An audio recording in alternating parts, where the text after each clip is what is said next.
پڑھتے ہو؟ طالب علم آئے ہیں جی ختم پڑھیں گے میری ماں کو ثواب. اساں طالب علمی گزاری ہے سن پتہ جنہیں طالب علم پڑھ دیں ختم. طالب علم ختم پڑھتے ہیں تیری ماں واسطے. ماں تیری ہے کہ طالب علم دی ہے؟ طالب علم نو کی ہے تیری ماں جنت میں جائے یا جہنم میں جائے؟ طالب علم پڑھ رہے ہیں جی ختم میری ماں کے لیے. اے طالب علم پڑھ رہے ہیں اس دیکھ کے لیے جو باہر پک رہی ہے. پاگل آدمی وہ اس کے لیے پڑھتی ہیں. نہیں تو کر تجربہ کر. ایک مدرسے میں جا طالب علم لے کے آ, پانی بھی نہیں پوچھنا, کوئی چیز نہیں کھلانی, ختم پڑھا کے اٹھا دینا ہے, شکل اپنی دکھا دینی. 15 دن کے بعد پھر اس مدرسے میں جا طالب علم لینے کے لیے, تیرے نال آ جانتے وہ تیری ماں کے لیے پڑھ رہے ہیں, وہ کھانے پینے کے لیے. انہوں نے قرآن پڑھا, تو نے کھلا دیا, وہ بدلہ ہو گیا.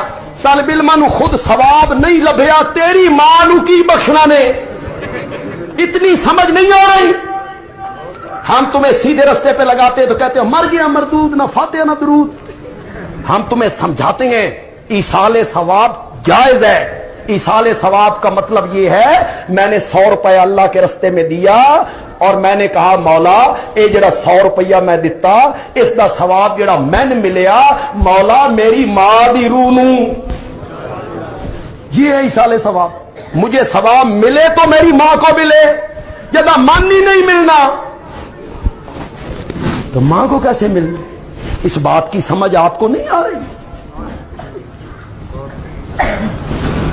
میں چھوٹا سا تھا, ہمارے گھر کے سامنے ایک حاجی صاحب تھے, انہاں 1.25 لاکھ کٹوایا آیت کریمہ 1.25 لاکھ. طالب علم گئے, میں بھی چھوٹا تھا, میں بھی چلا گیا. او جناب درمیان گٹھلیاں پتہ نہیں اس اکٹھیاں کتوں کی تھیں, وہ ڈھیر لگا وہ گٹھلیاں. اب بابا اوپر بیٹھا ہے, طالب علم پڑھ رہے ہیں لا الہ الا انت سبحانک انی کنت من الظالمین. لا الہ الا کون پڑھے؟ بابا اوپر بیٹھ. جب بابا جاتا نا اندر کوئی پیشاب کرنے چائے پینے, طالب علم کہتے لا الہ الا انت سبحانک انی کنت من الظالمین.